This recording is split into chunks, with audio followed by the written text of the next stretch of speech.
Entonces, como les decía, ya está habilitada la prueba de este módulo o de esta semana, para que todos aquellos que quieran realizarla ya puedan, entonces una vez terminado la clase, ¿cierto? Y una vez que suba la clase grabada, puedan completarla. Y día sábado se habilita también pruebas 1 y 2 para todos aquellos que no pudieron completarlas. Solo aquellos que no pudieron completarlas. El resto que ya la dio no es necesario, pues ya tienen su nota. ¿Bien? ¿Alguna duda, pregunta, consulta al respecto?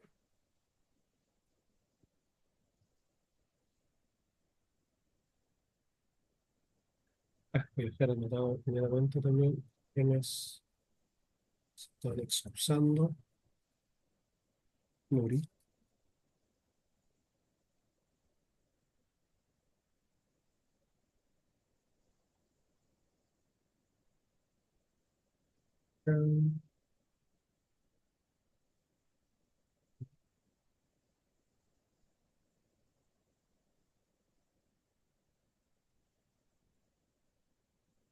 Eduardo.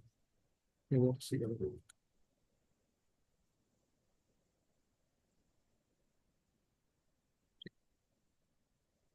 Ya.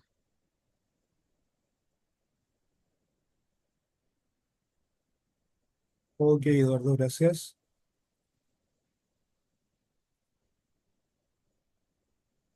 Partamos lo que nos corresponde ver hoy.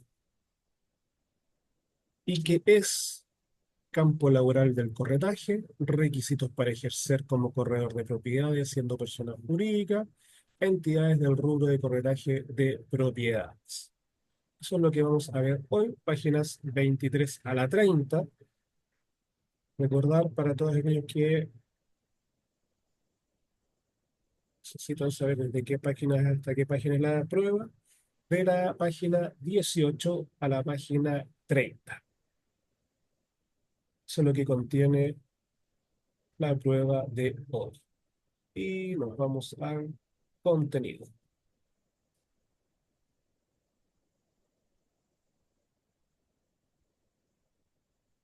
Campo laboral del corretaje de propiedades.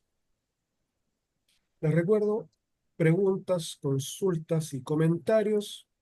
Pueden hacerlo, levantan la mano, abren el micrófono y participan. Bien, actividades del corredor de propiedades. ¿Qué va a participar? ¿Qué es lo que va a hacer este corredor de propiedades? De acuerdo a lo que nosotros ya hemos visto. Compra. La compra es un contrato y en realidad debería señalar compra-venta. Ese es el contrato. El contrato es de compra-venta, no solamente de compra, de acuerdo a lo que establece la legislación vigente. Entonces es un contrato en virtud del cual una de las partes se obliga a dar una cosa. En el caso del comprador, el medio de cambio es el dinero. En el mundo inmobiliario se adquiere bienes raíces y algunos ejemplos de estas adquisiciones. Bien. Eh, Terrenos, casas, departamentos, oficinas, otros. Tanto ustedes, ¿qué es lo que van a ver, hoy están viendo en esta área? La compraventa de terrenos, sean urbanos o rústicos, la compraventa de casas, la de departamentos, de oficinas, establecimientos comerciales, bodegas también, y todo lo que se entienda como bien raíz. ¿Ok? O sea, es decir, por ejemplo, ustedes podrían vender un avión, que si bien es cierto, es un bien mueble, pero es considerado para estos efectos como un bien raíz, de acuerdo a lo que establece la ley. La venta es un contrato en virtud del cual una de las partes se obliga a dar una cosa. En el caso del vendedor, la cosa es el bien raíz. Por lo tanto, la compra-venta es un contrato en virtud del cual una parte se obliga a dar una cosa y la otra se obliga a pagar un precio por esa cosa. Ese en el fondo es el contrato de compraventa. Una de las partes se obliga a dar una cosa, un bien raíz, un bien mueble, porque aquí estamos hablando en general de compraventa. ¿Bien? Pero si nos vamos a la parte inmobiliaria, es obligado a entregar un bien raíz. Y el comprador por ese bien raíz se obliga a pagar un precio que es el precio pactado. El arriendo es una acción que en realidad es un contrato también, por el cual una de las partes, llamada arrendador, se obliga a transferir temporalmente el uso y goce de una cosa mueble o inmueble a otra parte denominada arrendatario, quien a su vez se obliga a pagar por ese uso y goce un precio cierto y determinado. Por lo tanto, en el arriendo tenemos un arrendador y un arrendatario, y tenemos una cosa, ¿bien? Que puede ser mueble o inmueble, e incluso puede también en el arrendamiento, puede ser la prestación de un servicio.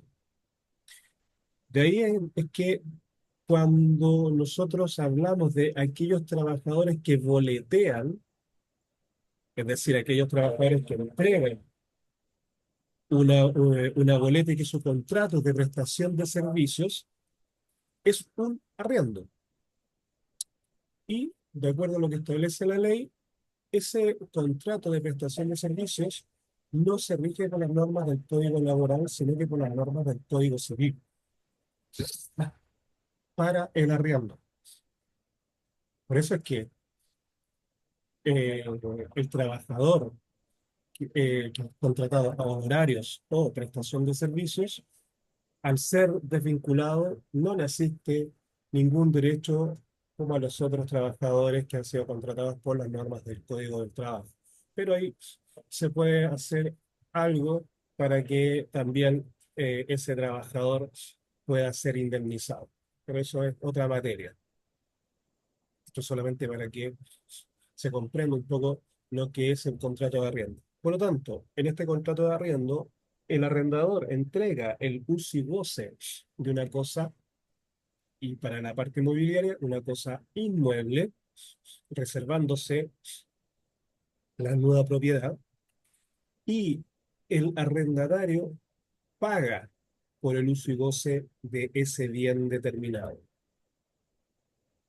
¿Bien? Y lo que paga es el precio pactado.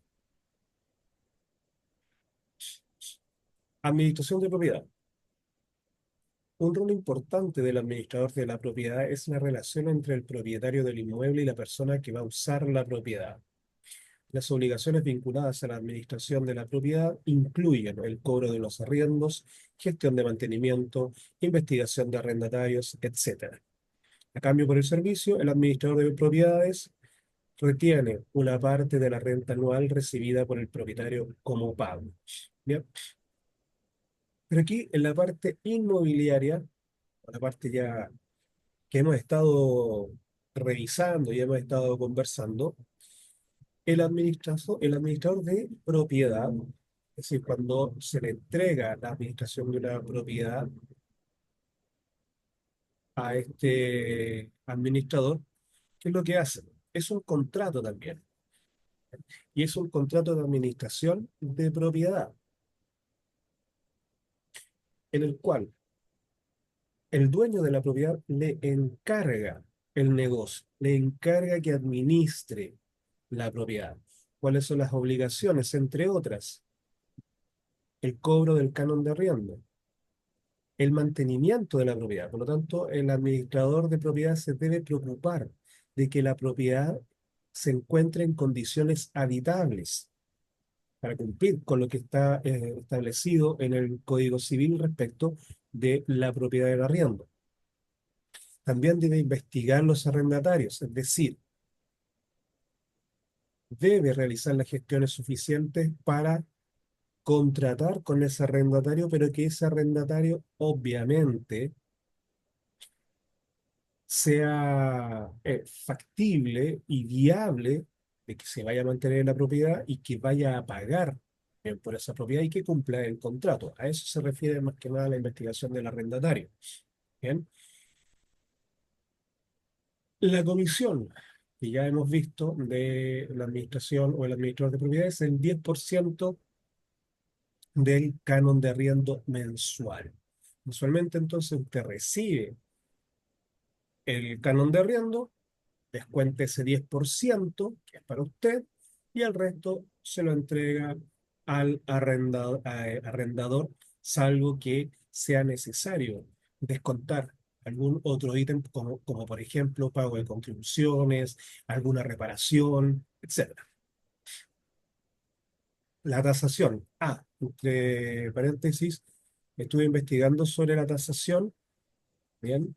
Y efectivamente, como le habían comentado, no recuerdo quién lo comentó, pero efectivamente, para ser tasador inscrito en el Serviu e incluso como asesor también del Serviu, el tasador requiere ser arquitecto, ingeniero en construcción y algo relacionado o cualquier carrera relacionada con la construcción. Mientras que para ser tasador en forma independiente no es necesario, simplemente, y de acuerdo a lo que establece la ley, requiere tener una profesión o un título técnico, quiera, más el curso de tasador. ¿Bien? Así que eso es lo que investigué y que obviamente viene a modificar también lo que yo había leído en su momento y que estaba establecido en la ley. Eran solamente personas con conocimiento y estudios en el área de la construcción y arquitectura. Así que cualquiera, o sea, yo también podría ser tasador, ustedes podrían ser tasadores, pero solo particulares, ¿no? Para, para el CERVU están esas profesiones que ya he señalado. Bien, la tasación es un proceso de evaluación de un bien tangible o intangible. En los bienes raíces, su objetivo, mediante métodos de evaluación, es determinar el precio de mercado de la propiedad a la fecha determinada, mediante algunas variables como, por ejemplo, el lugar donde se encuentra la propiedad, el metraje de la propiedad, el material de construcción de la propiedad, en cuanto se ha vendido una propiedad de condiciones semejantes a la que se está evaluando, y una vez analizada la tasación, se determina el precio para la venta de un bien raíz. Asesoría comercial. El servicio a prestar en esta actividad es aconsejar al propietario en materia comercial, ya sea en la venta o compra de su bien raíz. Si el propietario va a vender, lo principal es buscar el posible comprador del inmueble, valorando la propiedad al precio más atractivo para el propietario. Si la acción es comprar, el objetivo es aconsejar al cliente de la elección de su bien raíz. Este va a depender de qué es lo que busca el cliente. Por ejemplo, lugar, espacio del terreno, condiciones de construcción de la propiedad y sobre todo el precio. Por lo tanto, en este último punto, cuando ustedes asesoran a una persona para comprar un bien raíz, independiente de lo que el cliente quiera, es decir, dónde debe estar ubicado, cuál es el metraje, las condiciones, si es una casa, si es un terreno, si es un departamento, etcétera, el precio, también hay que asesorarlo respecto de el financiamiento. Y ahí es donde entonces aparece lo que habíamos conversado también en la clase pasada de los subsidios, eh, de también tener eh, una, una persona o tener un agente en bancos financieras, etcétera, que esté relacionado con los créditos hipotecarios o crédito de consumo, para que entonces ese trámite de obtener el crédito sea mucho más rápido, mucho más expedito para el cliente. ¿Bien? O sea, reitero, es necesario también en ese punto tener el contacto necesario. Administración de condominio. Y aquí nos alejamos un poco de lo que es el corretaje y entramos a lo que es la administración de condominio, que si bien es cierto, son dos áreas distintas, pero están dentro del rubro inmobiliario. Esta administración es más compleja ya que contempla un mayor número de actividades que la administración de propiedades tradicionales. Por ejemplo, la contratación de personal que prestará servicio en el condominio, los consejos de edificio, aseo, mantención, contador, administrativos. Otra de las funciones del administrador es resguardar la seguridad del condominio, preocuparse de todas las instalaciones de recinto, por ejemplo, espacios comunes, piscinas, salón multiusos. Por esta actividad se cobra una renta mensual. ¿Sí? Y aquí también cualquiera puede ser administrador de condominios y edificios. ¿Qué es lo importante? Tener a lo menos cuarto medio, más la capacitación, perdón, el curso en definitiva de administración de edificios y condominios, o como se le llame. ¿Bien? El curso cuesta aproximadamente 150.000 pesos. ¿Ya? Y ustedes ahí tienen una amplia gama de lugares donde pueden realizar ese curso. Bien. Y luego, obviamente que se tiene el curso, ahora, y de acuerdo a la ley 21.442, que es la ley de copropiedad, se debe inscribir en el Registro Nacional de Administradores y Administradoras de Condominios, que es parte también, o una sección del Serviu, a través de la Secretaría de Condominios. Bien.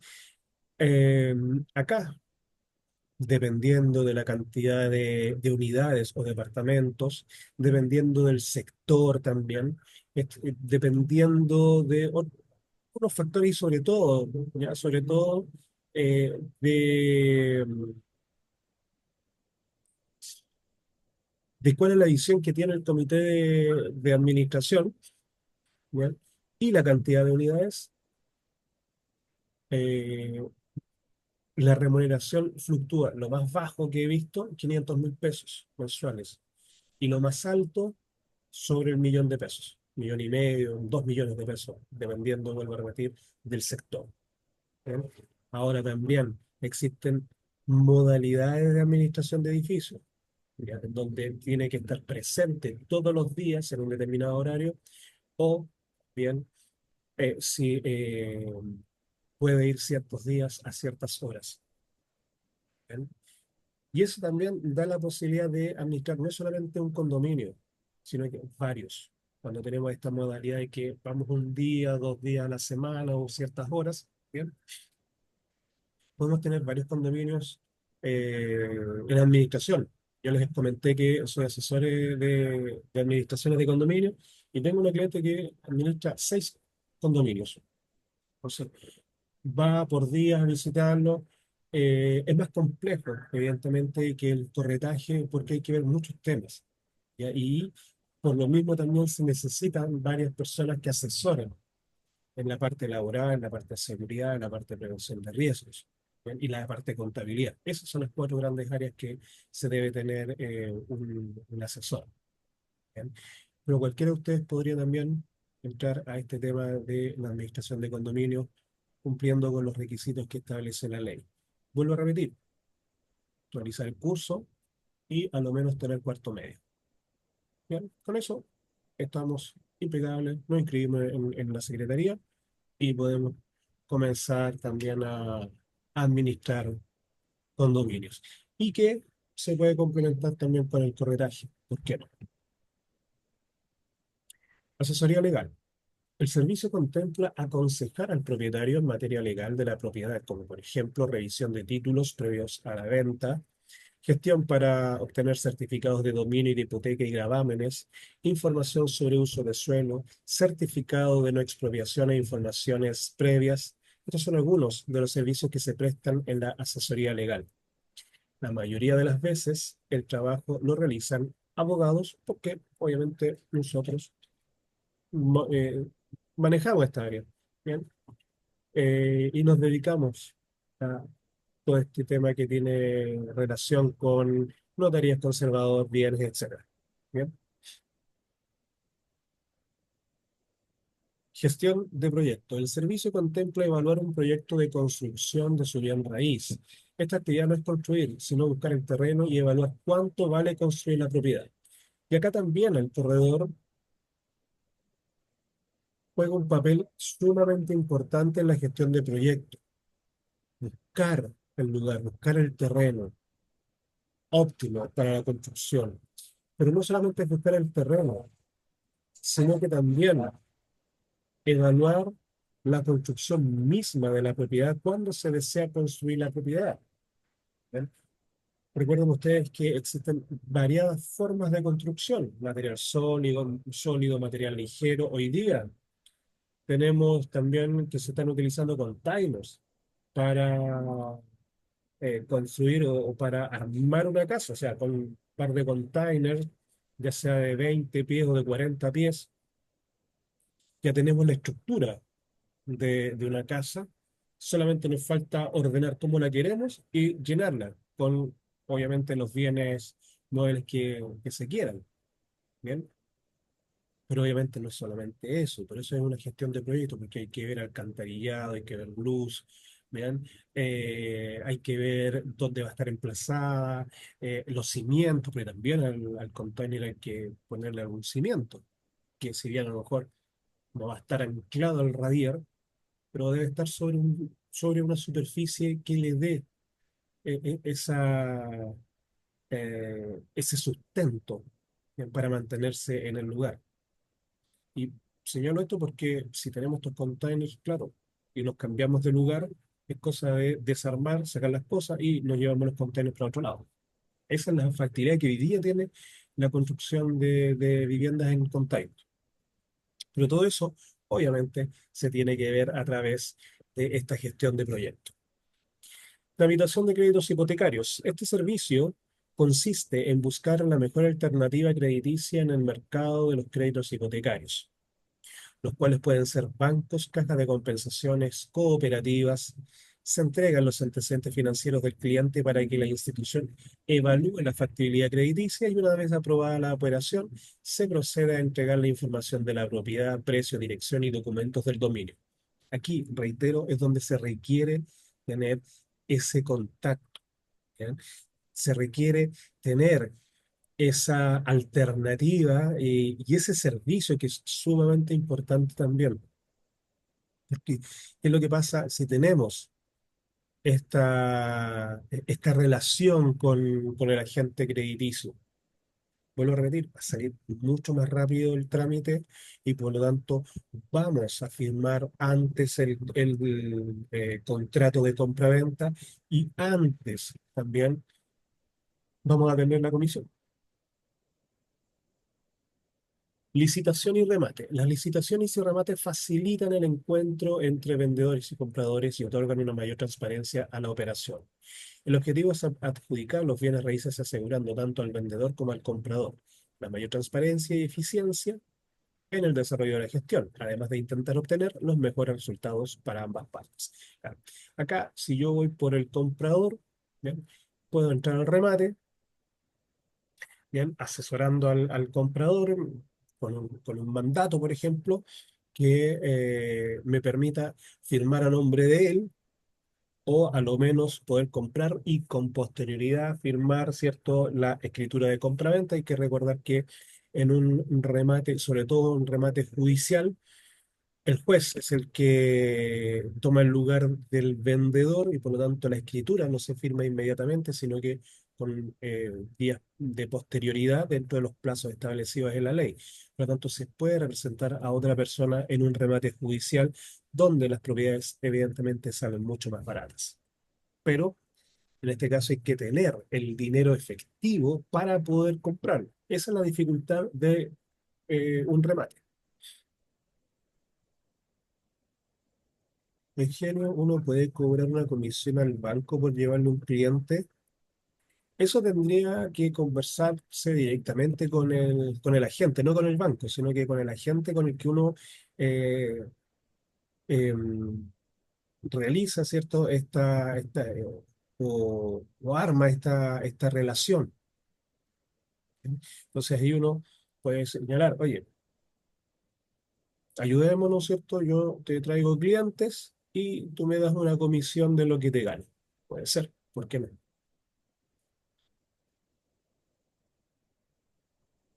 Pero eso es parte de la conversación que tenga Eugenio con el agente. Asesoría de arquitecto. El servicio consiste en aconsejar al cliente en la elección de su propiedad desde el punto de vista arquitectónico del bien raíz. Por ejemplo, evaluar los espacios de cada dependencia, material de construcción, etcétera. Por lo tanto, nuevamente, hay que tener, ¿cierto?, como asesor a un arquitecto. ¿Bien? Eh, o tenerlo, ¿cierto? Al igual que el abogado, al igual que el contador, al igual que el tasador. Tenerlo ahí dentro del grupo, dentro del staff, para poder prestar estos servicios. Que, vuelvo también a repetir, estos servicios se pueden cobrar aparte o van incluidos dentro del porcentaje que deba pagar en este 2%.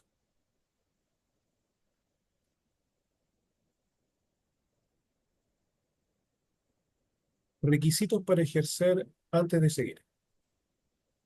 Comentarios, dudas, preguntas, consultas.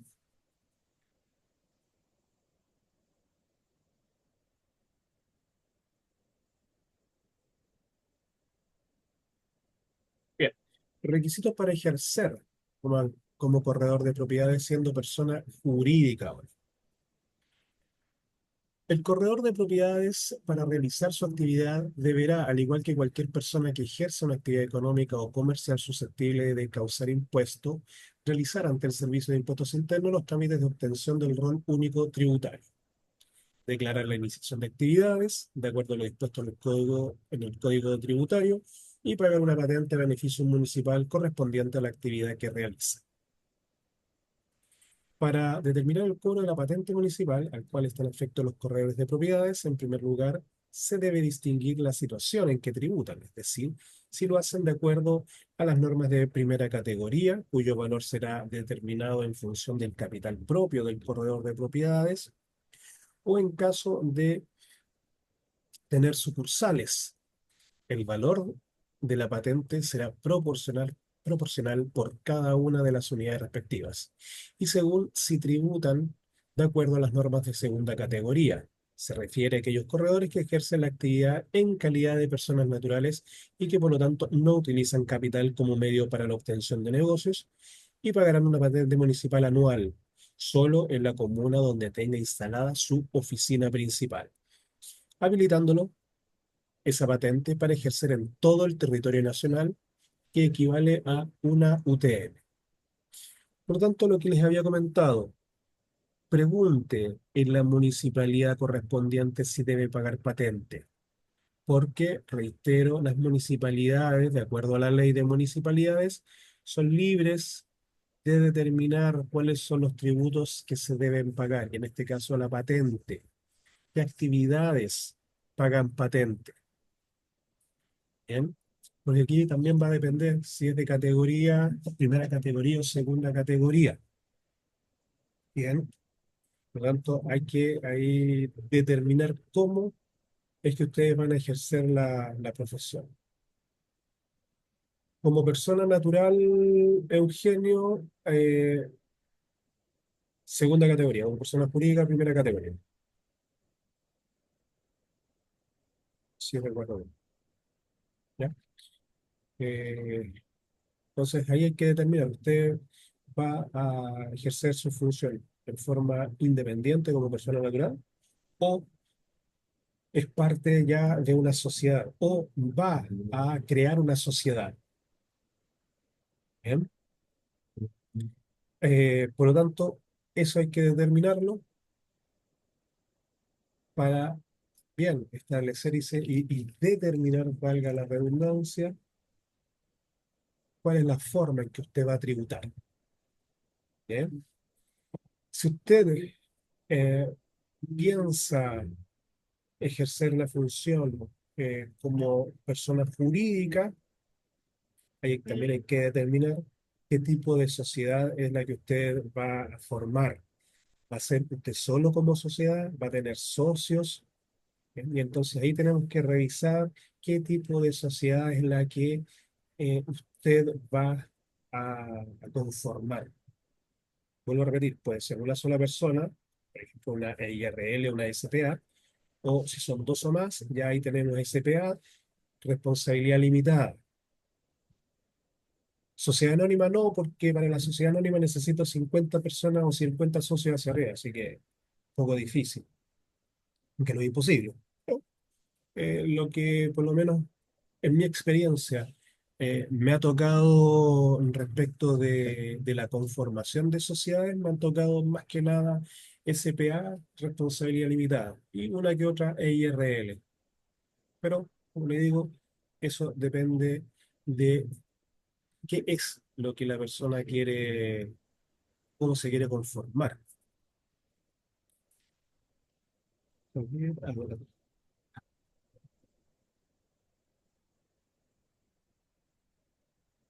Bien,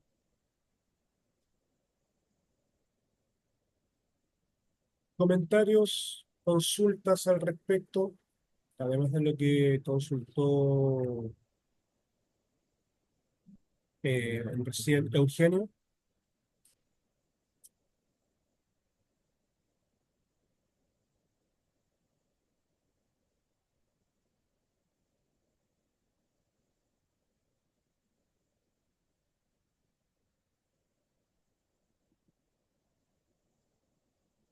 Ok.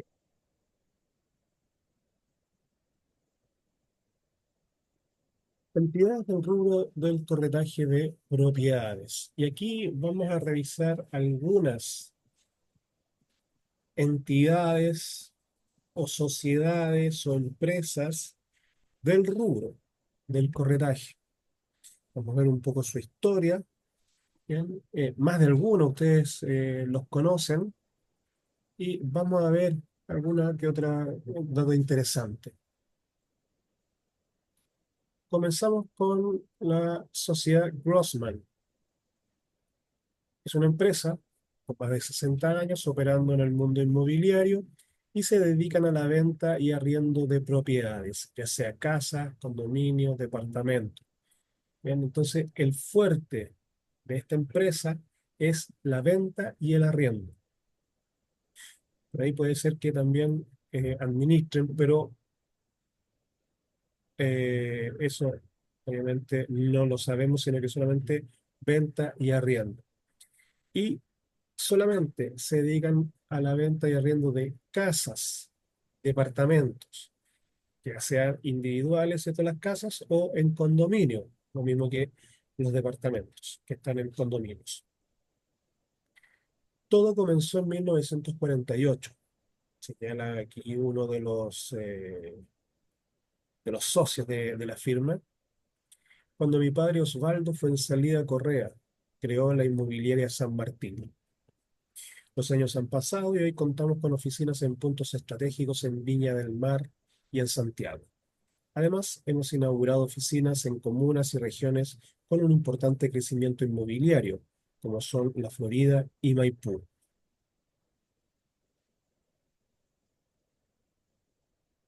Ofrecen el servicio de administración de edificios. Se destacan características como, por ejemplo, un software de administración de edificios y condominios, informes periódicos de aspectos financieros y contables del edificio, evaluación permanente y selección de proveedores de servicios de mantención y servicios generales, administración eficiente de contratos, mantención y servicios generales. Por lo tanto, esta sociedad Grossman no solamente, y aquí entonces podemos ver un dato más, no solamente se dedican a la venta y al arriendo de propiedades, casas y departamentos, sino que también a administración de edificios. ¿Ok? Ellos entonces han desarrollado quizás un software de administración de edificios, como varios software que nosotros podemos ver en el mercado, como por ejemplo el de Edifito, Edipro, Comunidad Feliz, Castor, ¿bien? Que son empresas que se dedican a entregar herramientas para la administración de edificios, sobre todo estos software de administración. Bien, por lo tanto, esta empresa, reitero, no solamente se dedica a la compraventa y el arriendo de propiedades, sino que también a la administración de edificios.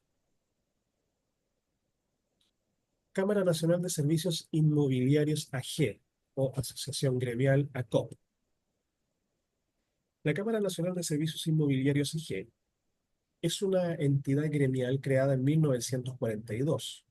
La evaluación del sector inmobiliario y las cada vez más complejas operaciones ligadas a la actividad del corretaje de propiedades motivaron que en diciembre de 1999 se ampliara el objeto social o el objetivo social, permitiendo el ingreso a la institución no solo de personas naturales, sino también empresas, es decir, personas jurídicas que se dedicaran o estuvieran vinculadas al servicio inmobiliario. Es decir, aquí desde 1942 a 1999 solo podían ser socios de esta asociación gremial personas naturales. A partir del año 99, personas naturales y jurídicas. ACOP cuenta con más de 250 asociados, entre los que se destacan prestigiosas oficinas de corretaje de propiedades, mutuarias, gestores inmobiliarios, arquitectos, tasadores, ubicados en las principales ciudades del país. ACOP proporciona a los socios el acceso a asesoría jurídica, tributaria y técnica de manera permanente. Su principal misión es velar por el desarrollo de la actividad de corretaje de propiedades y del servicio inmobiliario en general, bajo las normas legales vigentes y conductas éticamente aceptables. Entregar además una sólida formación en la actividad y vigilar el correcto desempeño de la misma por parte de los asociados. Bien. Por lo tanto, esta asociación, como cualquier asociación gremial, como cualquier colegio también de profesionales o de técnicos, lo que hace es aglutinar personas del rubro que tengan o que desarrollen la misma actividad. Bueno, una asociación gremial solamente aglutina, ¿cierto? Aglutinará a personas que desarrollan una misma actividad dentro de el objetivo social por el cual se crea la asociación gremial. Y obviamente también, como toda asociación gremial, como todo colegio, vuelvo a repetir, entrega a sus socios una asesoría jurídica, tributaria, técnica, de forma permanente. El socio pagando su cuota, ya sea mensual, anual, semestral, como obviamente lo determine esta organización, recibe a cambio ciertos beneficios y prestaciones. Dentro de esos beneficios y prestaciones están este tipo de asesorías, pero también hay capacitaciones y también, incluso en algunos casos, hay defensas de los asociados ante cualquier evento, pero que también tienen normas, tienen un reglamento al cual los asociados deben respetar. De lo contrario, obviamente, pueden ser sancionados o incluso hasta expulsados de la asociación por conductas poco éticas. ¿Ya? Por lo tanto, aquellos que estén en algún tipo de asociación podrán estar contestes con lo que les estoy comentando. ¿Bien? Y cuando acá señala entregar además una sólida formación en la actividad y vigilar el correcto desempeño de la misma por parte de los asociados, está señalando primero la capacitación, sólida formación y el correcto desempeño de los socios a través del reglamento, a través de los tribunales de ética que pueda tener, que en general tienen todas las asociaciones gremiales, todas estos colegios también de profesionales o de técnicos. ¿Algún comentario hasta acá?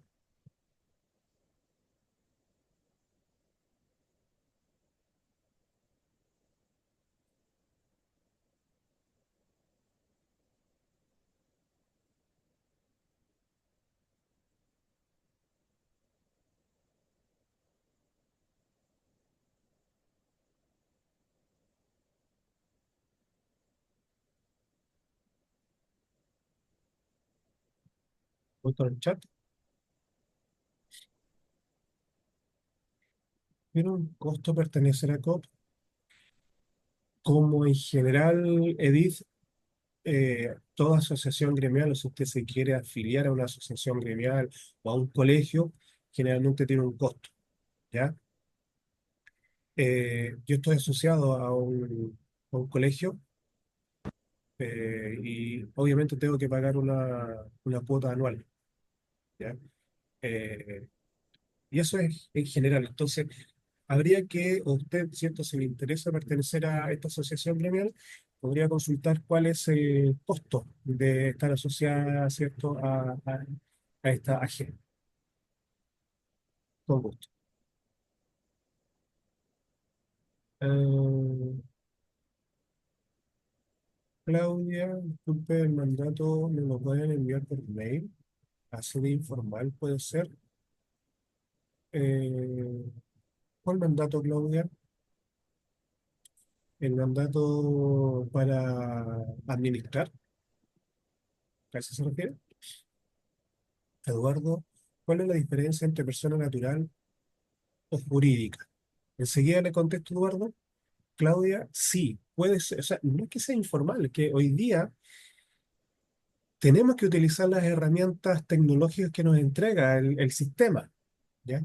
Por lo tanto, y efectivamente, el mandato se lo pueden enviar en forma virtual, ¿ya? De hecho, por ejemplo, cuando a mí me dan un mandato o también una escritura, por ejemplo, en notaría, la notaría me lo envía al correo en forma virtual. ¿Bien? Por lo tanto, no hay problema en eso. Además que los documentos de notaría tienen seguridades también para proteger la indemnidad del documento. Bien, no solamente es el código QR, el código de barra, el código alfanumérico que tienen, sino que también dentro del código QR tienen un subcódigo, ¿bien? Que ese es el que en definitiva protege la indemnidad del documento y que solamente en la notaría saben dónde va ubicado ese subcódigo o último código o código secreto. ¿Bien? Entonces, que le envíen el mandato por correo, ni un problema. Siempre que venga firmado, ¿cierto? Por la notaría, etcétera, como corresponde legalmente. Bien, con gusto.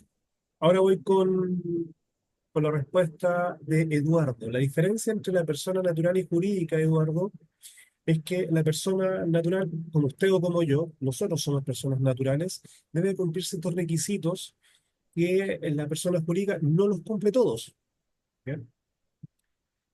Bueno, el primer requisito que diferencia a la persona natural y jurídica es que la persona natural, para ser considerada como persona, debe nacer de una mujer.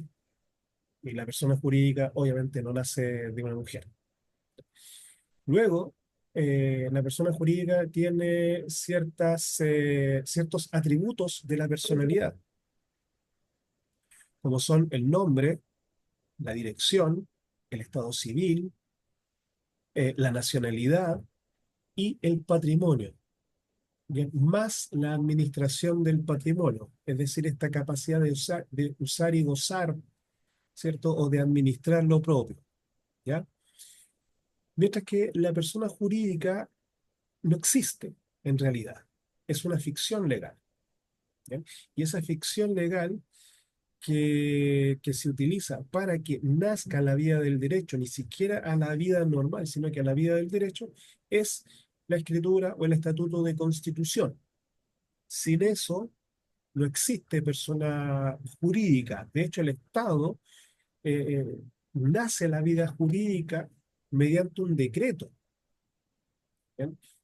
Todos los órganos del Estado tienen una personalidad jurídica que se le da la ley orgánica constitucional que crea el organismo y que estructura el organismo. Ahora, para una persona jurídica privada, eso mismo que es para el Estado, esta ley orgánica constitucional, es la escritura. Y en algunos casos también un documento además que otorga el Estado. Y eso es para determinadas personas jurídicas. ¿Bien? No todas estas personas jurídicas privadas requieren de esa documentación. Entonces, como les comentaba o les comentaba, una vez que tenemos esa escritura, podemos decir que la persona jurídica está próxima a nacer. ¿Y por qué próxima? Porque hay que cumplir ciertas formalidades también respecto de esa escritura o estatuto para que tenga el reconocimiento jurídico esa persona jurídica, valga la redundancia. Así, dentro de los atributos, esta persona jurídica tiene nombre, tiene domicilio, tiene nacionalidad, tiene patrimonio, ¿bien? Puede también administrar lo propio, pero la diferencia con la persona natural es que la persona jurídica, primero, no tiene estado civil, la persona natural sí, ¿bien? Somos solteros, casados, viudos, divorciados, separados, somos padres, somos hijos, hermanos, tíos, primos. Ya que la persona jurídica no tiene esta posibilidad, ¿bien? No es hermana de nadie, no está casado con nadie, no se puede casar con nadie, no puede tener hijos. Ahora, si nos vamos a lo teórico, sí, más o menos lo mismo. ¿Ah? O sea, una persona jurídica puede tener hijos, sí, que son las sucursales. ¿No? ¿Puede casarse con otro, con otra persona jurídica? Sí, en las fusiones. ¿Bien? Pero eso es en la teoría, pero en lo jurídico, en lo tangible, no, es imposible. Y otra cosa que diferencia también a la persona natural de la jurídica es que la persona natural responde civil y penalmente. Los funcionarios públicos además responden administrativamente, pero en lo normal, ¿cierto? Respondemos todos civil y penalmente. La persona jurídica solamente responde civilmente. Penalmente no responde, sino que responden sus integrantes, es decir, los directores, representantes legales, gerentes. Bien. O sea, responde ahí la persona natural. Pero la persona jurídica, reitero, solamente responde civilmente.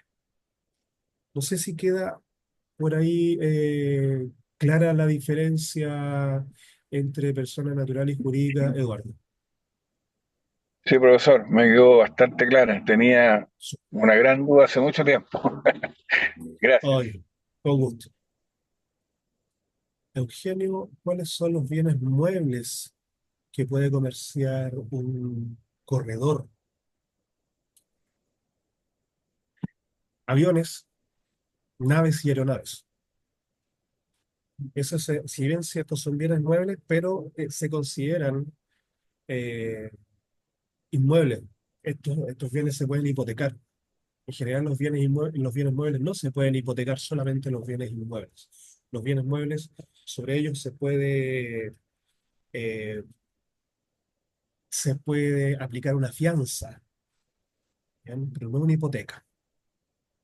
Entonces, esos bienes muebles que se puede aplicar la hipoteca son las naves y las aeronaves, de acuerdo a lo que establece la ley.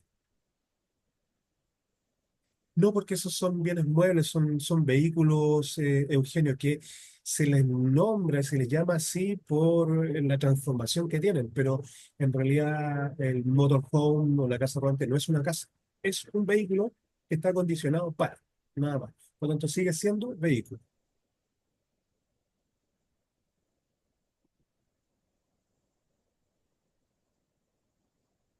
Ahora, los motorhomes son bastante bonitos, he visto unos que son pero, maravillosos. eh, y tienen esta factibilidad, por lo menos para las personas que trabajan remotamente, de poder estar en cualquier lado. O sea, hoy día estoy, sé, en, en Valparaíso, ¿cierto? Y mañana puedo estar en Cartagena de Indias. O sea, bueno, uno se demora un poquito, pero esa es eh, la factibilidad que tiene un motorhome. ¿Ya? La casa rodante un poquito más complejo, o sea, por el tema de, no sé, por el tema del acondicionamiento, pero en todo caso el motorhome y la casa rodante en el fondo son lo mismo. Bien. Eh, un container, Eugenio, ahí no le comprendo. Ah, si es un bien mueble o inmueble, ¿a eso se refiere? Sí, porque como ahora se Sí, el se container transan igual, como casa. lo que pasa es que sigue siendo un bien mueble, ¿ya? Porque tenemos que ir a la esencia, a la naturaleza del objeto. Y la naturaleza del container es ser un bien mueble, no un bien inmueble.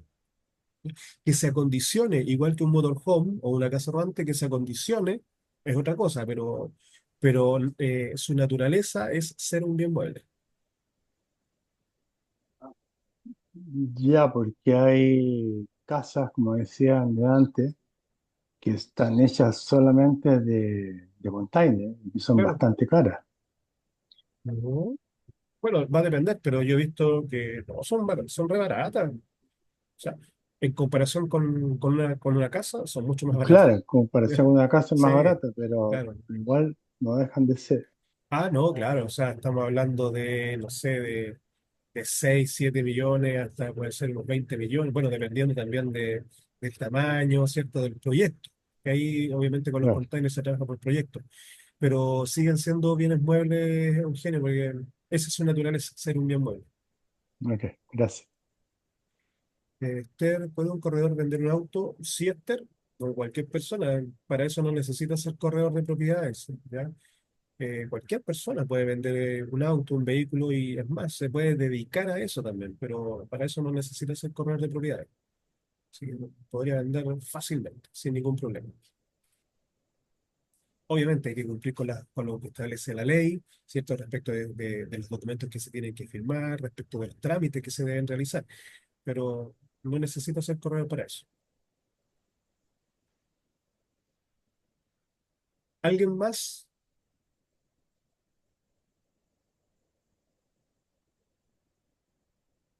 Bien, seguimos entonces. Ah, aquí hay un pequeño problema que ahora estoy viendo. Bien. Que eh, esta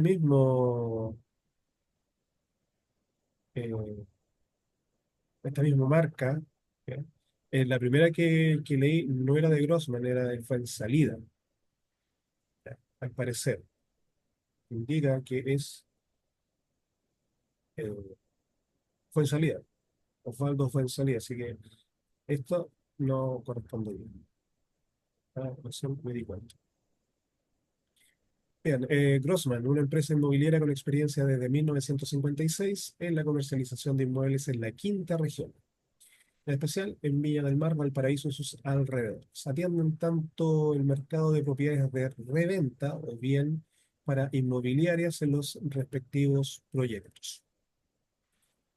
Algunas de las actividades que realizan son la asesoría legal con prestigiosos abogados, administración de propiedades, asesoría en marketing, asesoría de mercado, tramitación de créditos hipotecarios. Si ustedes se dan cuenta, estas tres entidades que hemos estado viendo tienen diferentes enfoques. Si bien es cierto, todos están dentro del rubro inmobiliario, hacia dónde apuntan o el nicho que explotan es bastante diverso. Ya vimos que fue en salida, ¿cierto? Se dedica a la compraventa de casas y departamentos y a la administración de condominios o edificios. ¿Bien? Mientras que Grossman se dedica no solamente a la compraventa, sino que también a la asesoría legal, a la administración de las propiedades y asesorías en marketing, en mercado y la tramitación de créditos hipotecarios. Por lo tanto, vuelvo a reiterar, el enfoque que le da cada empresa, cada asociación es distinta. Ustedes también, ¿ya? Como corredor de propiedades naturales o ya conformando una persona jurídica, pues, bien digo, pueden darle el enfoque que ustedes quieran. Se pueden dedicar solamente a la compraventa o el arriendo, a la administración, administración de edificios, asesorías, ¿no? Por lo tanto, depende de qué es lo que quieran hacer o hacia dónde quieren apuntar. ¿Cuál es el nicho que quieren explotar? Siempre pensando, obviamente, en cuál es el nicho que yo manejo, cuál es el área que yo manejo y hacia dónde también, hacia qué estamento social quiero apuntar.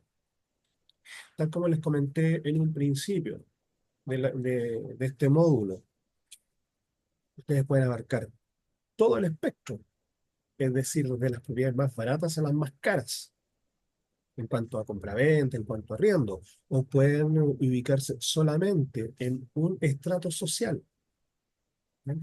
Bajo, medio, alto.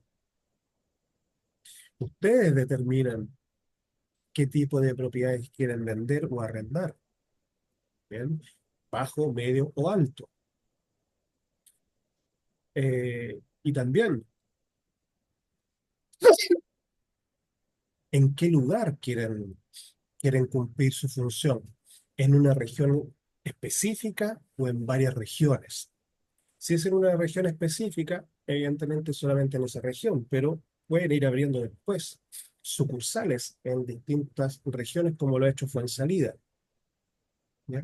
Pero eso va a depender, reitero, de qué es lo que ustedes quieren hacer, qué servicios quieren prestar y cuál es el modelo de desarrollo de proyectos que ustedes tienen pensado.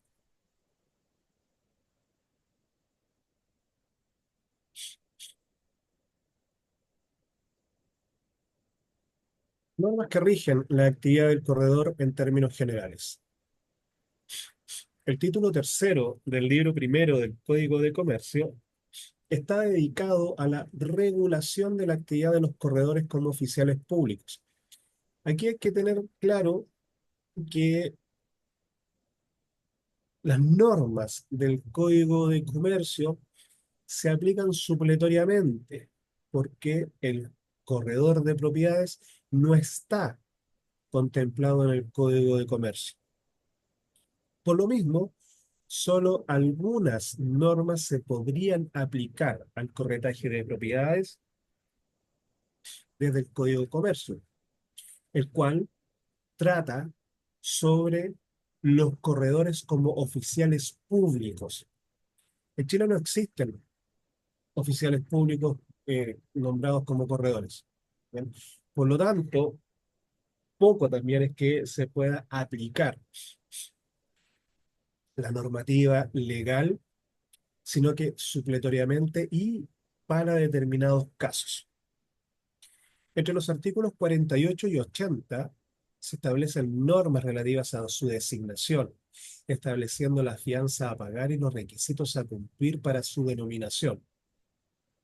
Esto, obviamente, no se podría aplicar al corredor de propiedades, uno, porque el corredor de propiedades no es nombrado por nadie y por lo tanto no tiene que pagar ninguna fianza y tampoco tiene requisitos que cumplir para su nominación. Usted realiza un curso de corretaje de propiedad y ya puede ejercer. Incluso, recuerden ustedes, sobre todo los que ya están cumpliendo esta función sin haber tenido la capacitación. Por lo tanto, cualquier persona puede ser corredor de propiedades. Ahora, si queremos ser un corredor de propiedades profesional, claro, tenemos que capacitarnos como lo hemos hablado también en el transcurso de estas semanas. Obligaciones y prohibiciones que deberán observar en el ejercicio de sus funciones. No existen eh, obligaciones y prohibiciones que sean señaladas por un ente regulador o fiscalizador. Evidentemente, los corredores tienen obligaciones y prohibiciones que están dadas por la ética de la función, que están dadas por la costumbre, ¿bien? Pero que esté plasmado en algún documento vigente hoy en día, no existe. Existió, recuerden lo que hemos visto, existió ya por el año 1950, o sea, el siglo pasado, ¿bien? Sí existió, sí se nombraba, pero hoy día ya no. Sanciones que arriesgan que se les apliquen en el evento de no cumplir con las referidas obligaciones y la ausencia de subordinación en el corretaje que ha sido reiterada por la Corte Suprema acogiendo un recurso de queja. Aquí vuelvo a señalar también, no existe un ente regulador fiscalizador que aplique sanciones. Sí puede ser sancionado a través de los tribunales de justicia cuando faltan a la ética, cuando cometen algún delito, ya sea civil o penal, y pueden ser sancionados, pero en este caso lo hace el órgano jurisdiccional, es decir, el tribunal civil o penal, dado el caso. Pero otro órgano que pueda aplicar una sanción no existe. Sentencia dictada por la Corte Suprema el 12 de mayo de 1958. Bueno, aquí entonces eh, se puede ver en esa sentencia que en ese momento se aplicó una sanción, ¿bien? Eh, respecto de un recurso de queja que fue presentado en su momento por quizás algún corredor donde se le había aplicado algún tipo de sanción administrativa, ¿no? Para eso tenemos que irnos a la sentencia de la Corte Suprema que está señalada en la revista del tomo 55, segunda parte, tercera sección, página 5, citada al pie de Fuello, eh, de 1963, página 149-46. O sea, perdón, 109-46. ¿Bien? O sea, tendríamos que irnos a esa revista donde aparece eh, citada esta sentencia que acoge este recurso de queja. Plazo de prescripción extinta de su responsabilidad civil. Aquí hay que recordar que existen plazos también para las responsabilidades. Podemos, en su caso, demandar a un corredor de propiedades por su negligencia, por su falta de ética, hasta 2 años después de haber realizado la gestión y haber cometido esta falta. ¿Qué significa fuello? ¿Es una revista? Sí, Eugenio. Es una revista. Fuello es eh, una, un, un editorial, ¿bien? Que se dedica a, obviamente, la edición de revistas jurídicas y una serie de también libros jurídicos, ¿bien? Eh, y por lo tanto, ahí podemos ir ahí, y revisar este fallo. Y otras regulaciones particulares referentes a las operaciones de corretaje marítimo, efectos públicos, venta de mercaderías y seguros. Aquí, obviamente, el Código de Comercio regula el corretaje, pero marítimo, comercial, ¿bien? De efectos públicos, o sea, comercial, venta de mercaderías, el corretaje de seguros. Eso es lo que regula el Código de Comercio, ¿no? Estos tres tipos de corretaje, entre otros. Pero vuelvo a repetir y a reiterar, el corretaje de propiedades no está regulado. Así, conforme a los artículos 48 a 54 y un número fijo de corredores por plaza de comercio, quienes serán designados por el presidente de la República a una puesta interna de los juzgados de comercio, juzgados que tampoco existen, la que se habrá formado tras concurso público en el que solo participan quienes hayan acreditado fehacientemente su aptitud legal y moral. A su vez, previo al ejercicio de sus funciones, los corredores deberán jurar desempeñar fiel y lealmente el cargo y rendir una fianza de 1 a 5 escudos. O sea, podemos darnos cuenta lo antigua que es esta norma. Está hablando de escudos. Los escudos dejaron de existir eh, después del año 73. Entonces, eh, bastante antigua la norma y por lo mismo hoy día no es aplicable para responder de las condonaciones que se pronunciaren contra ellos por hechos relativos al desempeño de su función. Ahora bien, Y como se desarrollará más adelante, la mayoría de las referidas normas están actualmente en desuso debido a la inexistencia de oficiales públicos que actúen como corredores y también a la inexistencia de tribunales de comercio. En cuanto a incapacidades, según el artículo 55 del Código de Comercio, no pueden ser corredores los que tienen prohibición de comerciar, los menores de 21 años, los que han sido destituidos de este cargo y los que hubieran sido condenados a pena aflictiva o infamante. Sin embargo, en virtud de los cambios de legislación, no se aplica ninguna de las tres primeras causales de incapacidad, toda vez que se ha eliminado la prohibición de comercial, la mayoría de edad se alcanza a los 18 años y no existiendo en la práctica el cargo público de corredor, no cabe la destitución, aunque en el caso de los corredores de seguros y corredores de bolsa, según veremos más adelante, están obligados a inscribirse en el registro público para poder ejercer la actividad, pudiendo ser eliminados de estos registros en ciertos casos. Pero tenemos entonces que tener presente que son corredores de bolsa y corredores de seguros, no corredores de propiedades.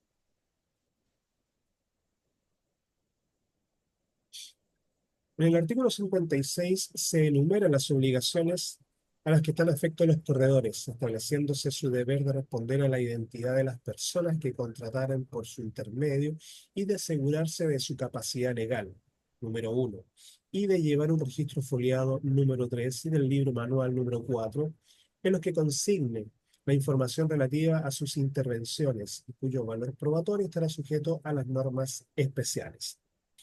En los artículos 57 y 58 se hallan las prohibiciones a que están afectos los corredores, pudiendo decirse que, en general, no están autorizados para ejecutar acciones mercantiles por su cuenta o tomar interés en ellas bajo nombre propio o ajeno, directa o indirectamente. De inobservar dichos deberes o prohibiciones, los corredores podrán ser suspendidos o destituidos de su oficio, conforme lo dispuesto en el artículo 60. Bien. Acá también podemos darnos cuenta de que estas normas no se pueden aplicar a los corredores de propiedades. Porque si bien el corredor realiza una gestión mercantil, cuál es, ¿cierto?, el comprar, en la compraventa de propiedades o el arrendamiento, no tiene ninguna regulación a través de algún código de nuestro país. No obstante, su responsabilidad prescribirá, perdón, en el plazo de 2 años contados desde la fecha de comisión del acto por el que se les pretende perseguir. Artículo 63. Esta norma sí se puede aplicar al corredor de propiedades, porque acá simplemente se entiende como corredor, no con el apellido de bolsa, de seguro, marítimo, etcétera, sino el corredor. Por lo tanto, el acto, ¿cierto?, que realiza el corredor en cuanto a la responsabilidad civil, prescribe a los 2 años. Si el corredor comete un delito, ¿bien?, cumpliendo la función, eso tendrá que determinarse en materia penal, que puede ser entre 5 y 10 años, dependiendo, vuelvo a repetir, del tipo de delito. Si es una defraudación, si es una estafa, prescribe a los 5 años. Bien. Por lo tanto, en cuanto a la responsabilidad penal, tenemos que remitirnos a lo que señale la ley a ese respecto. Y en este caso, la ley penal. A su vez, atendiendo el carácter de intermediario, los corredores no quedan personalmente obligados al contrato cuya conclusión o celebración facilitan, ni a garantizar la solvencia de sus clientes, según lo dispone el artículo 65 del Código de Comercio, por lo que el corredor no puede demandar el cumplimiento de las obligaciones del contrato ni hacer efectivos los derechos que de él emanen, según lo contemplado en el artículo 75 inciso primero. Y esto es porque el corredor es solamente un intermediario, no es parte activa del contrato. No es ni comprador ni vendedor, no es arrendatario ni arrendador. Por lo tanto, no le corresponde el judicializar o el solicitar el cumplimiento de ese contrato. Como tampoco corresponde por parte del comprador o del vendedor el hacerlo responsable, ¿bien?, del cumplimiento del contrato de cualquiera de las partes. Por último, el artículo 80 clarifica que si bien solo los corredores titulados tendrán el carácter de oficiales públicos, igualmente podrá ejercer la correduría de forma privada todo aquel que observe las prohibiciones establecidas en el referido artículo 55. Indicamos que el Código de Comercio configura a los corredores como oficiales públicos, regulando su actividad en consecuencia acorde a tal categoría. No obstante, para el profesor Enrique Munita, ya en el año 1928 señalaba que tenemos el hecho incontrarrestable de que casi no se han conocido en nuestras plazas comerciales aquellos corredores públicos a que se refiere el código y el respectivo reglamento. Nuestras exigencias comerciales no han requerido nunca de la intervención de estos funcionarios cuya existencia solo se conocen contadísimos casos que se citan como novedad o por vía de ilustración. Todo esto nos está diciendo en una forma irredarguible que nuestro comercio se basta con la correduría privada, la cual ha prosperado grandemente, pero siempre estando hasta cierto punto al margen de la ley, como pasa hoy día con el corretaje de propiedades, está al margen de la ley. En efecto, hoy no existen corredores que sean oficiales públicos, sino solamente corredores privados, cuyas actividades de comercio convalidó desde un principio según la norma del artículo. Observamos así que la regulación de nuestro legislador hace de los corredores como oficiales públicos ha sido completamente superada por la realidad de los negocios, prácticamente desde su entrada en vigencia. Así lo han estimado nuestros tribunales al sostener que las disposiciones contenidas en el Código de Comercio relativas a los corredores carecen de toda relevancia práctica, dado que podrían únicamente aplicarse a los corredores instituidos como oficiales públicos, excepto en lo relativo al plazo de prescripción extintiva de 2 años, ya que existe jurisprudencia que ha aplicado este plazo de forma reciente. Ahora bien, hay doctrina y jurisprudencia de la Corte Suprema que sostiene que aquello no debería obstar a que dichas normas puedan ser útiles para comprender cómo el legislador percibe la función del corredor, alejado de la institución del oficial público propiamente tal. En aquel sentido, Ricardo Sandoval López afirma que a los corredores se les aplican las disposiciones que se refieren a los corredores oficiales o públicos, pero solo en aquella parte que dice relación con la esencia de la función que prestan.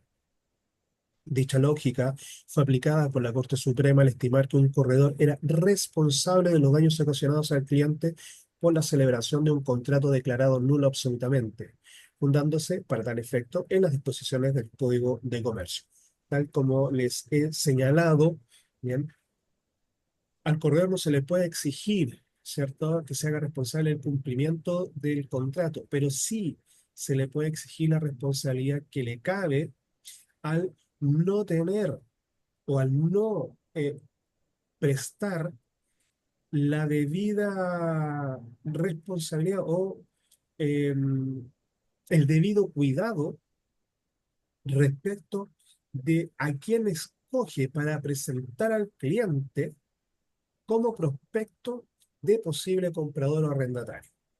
Eso sí, obviamente se le puede exigir al corredor como responsabilidad. ¿Bien? Pero de lo otro, que se cumpla o no, eso obviamente es imposible exigirlo. Voy con el chat antes de seguir.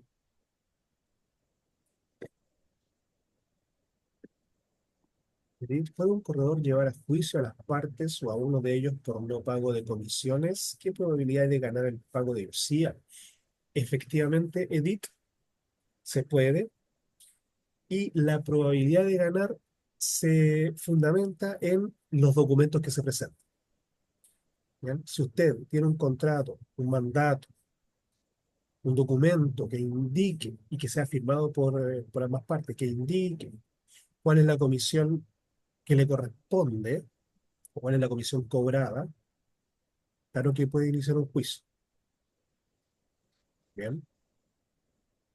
Y todo va a depender de si es un documento privado o público.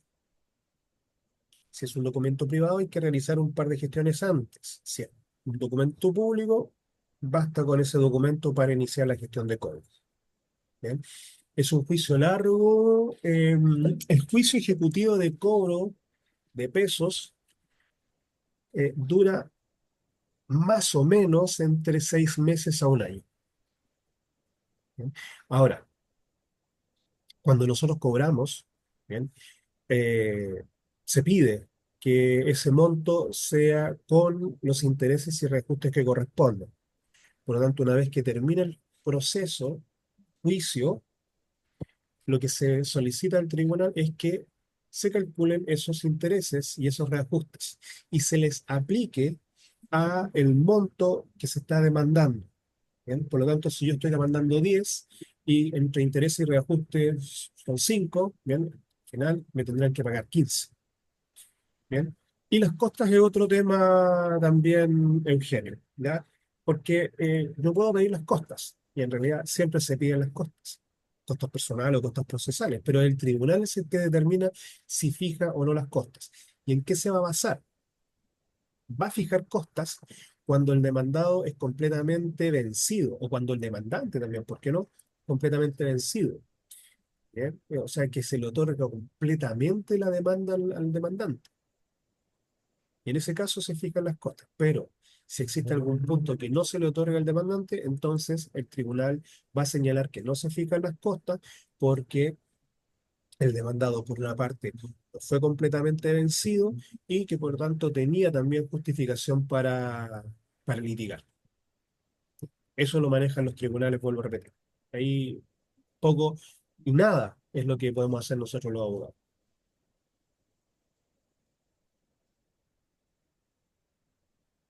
Ok, Edith.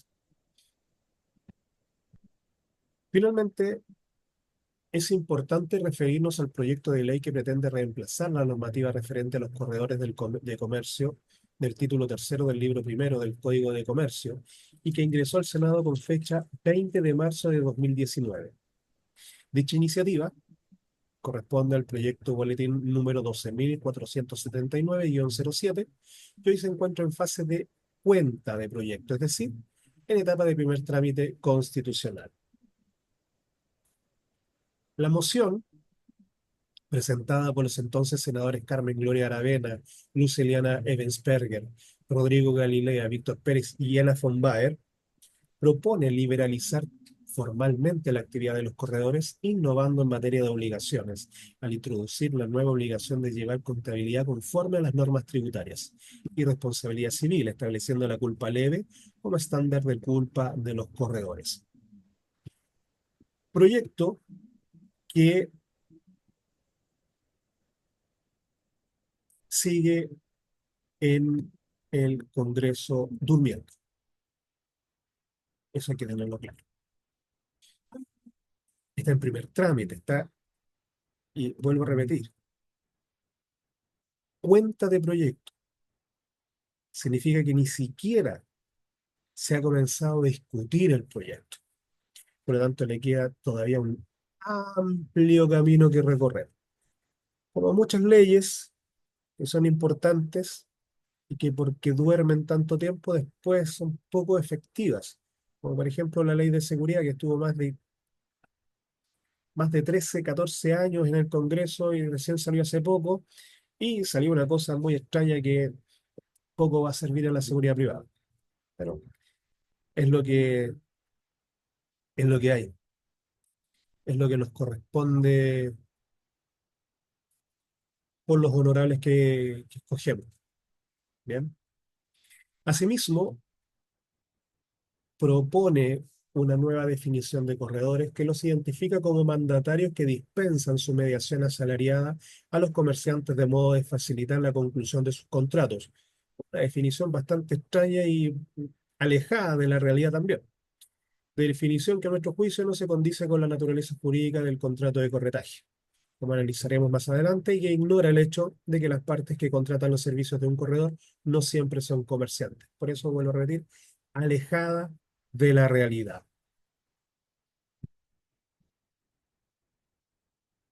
Bien, entonces tenemos un proyecto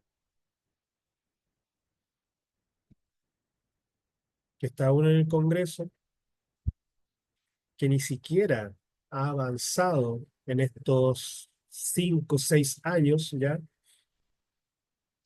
y que posiblemente va a tener otro tanto en espera de que los honorables quieran discutir, porque vuelvo a repetir, aquí se está informando el proyecto, o sea, todavía falta el trámite de que se discuta si se va a discutir el proyecto. Porque, a ver, un poco lo que establece la Constitución respecto de la creación de ley es que se ingresa el proyecto de ley o la moción, se da cuenta de ese proyecto y se forma una comisión que determina si se puede o no discutir sobre ese proyecto. Si consideran que se puede discutir, recién pasa al primer trámite de la primera sala para la discusión en general. Bien, si se aprueba en la primera sala, pasa a una segunda sala para la discusión en específico, artículo por artículo. Y si se aprueba, pasa al presidente o presidenta de la República para su promulgación y publicación en el diario oficial.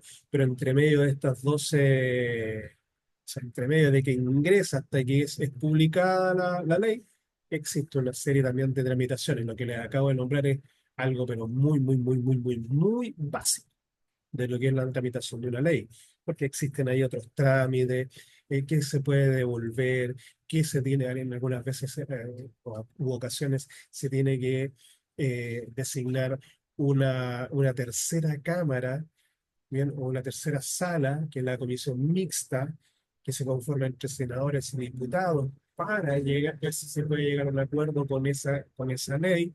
Bien, existen los vetos, existen las urgencias, eh, si en la primera sala o en la segunda sala consideran que falta algo y que hay que modificar, que no corresponde, se devuelve. Si se devuelve en primera sala, eh, este proyecto de ley puede o quedar en suspenso por lo menos un año o esperar que se ingrese nuevamente con modificaciones. Por tanto, vuelvo a repetir, aún queda un largo camino a ese proyecto de ley que pueden ser otros 5 o 6 años más. Bien, dudas, preguntas, consultas, comentarios. Eso es lo que teníamos que ver hoy.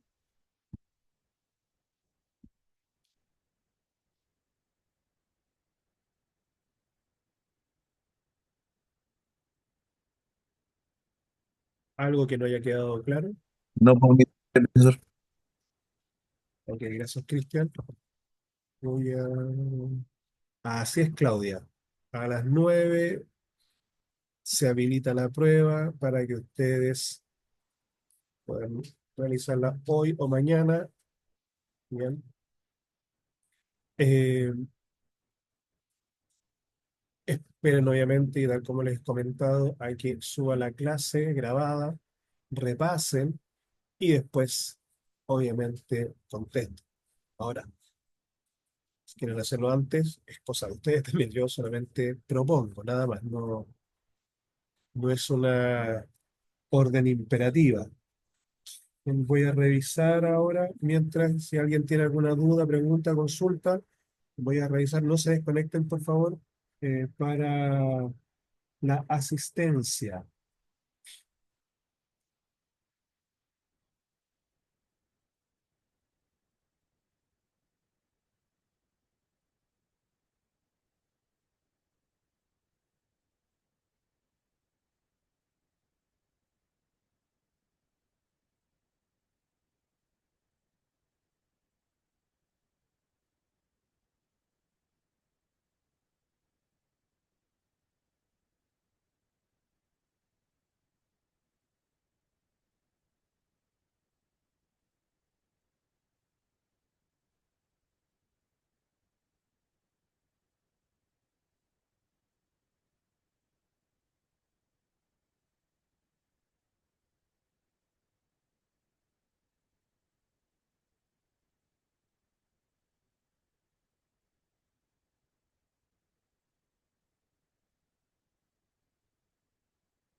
Bien, de aquí